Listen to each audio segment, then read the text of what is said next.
מהרגע הזה לא עשיתי יותר סרטונים. די. כמה שנים טובות. זה בחור נשמה טובה, זבל גדול, מבוגר ממני באיזה 20 שנה, כותב לי את החיים. כן, אתה יכול להגיד מה הוא כתב? איך אני מעז ללמד, וזה לא מקצועי, וזה לא נכון, ולא ככה. זה עצר אותי, ומה שעשיתי מהרגע הזה, זה לעשות מלא ערוצי יוטיוב שהצליחו, אבל אותי לא רואים. ותוך כדי אני חווה את התסכול הכי גדול שהיה לי בחיים, שנראה לי פעם ראשונה שאני אדבר על זה בפודקאסט או בפומבי. נועה מקבלת את כל הקרדיט, ואני יובל מאחורי המצלמה שלא מזהים את הפנים שלו, לא מכירים אותי. ואני לא מעז להצטלם. ווינגמן. ווינגמן אחו שרמוטה, שרוצה שיראו אותו, ולא מעז. וכואב לו, כואב לי, אחי, באמת כואב לי. איך אתם לא יודעים שחלק מהחוכמה פה היא שלי?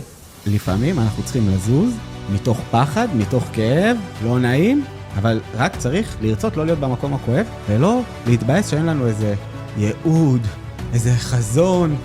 הכל טוב, תברח מהכאב, מגיע לך לחיות בטוב. תברח מזה כרגע.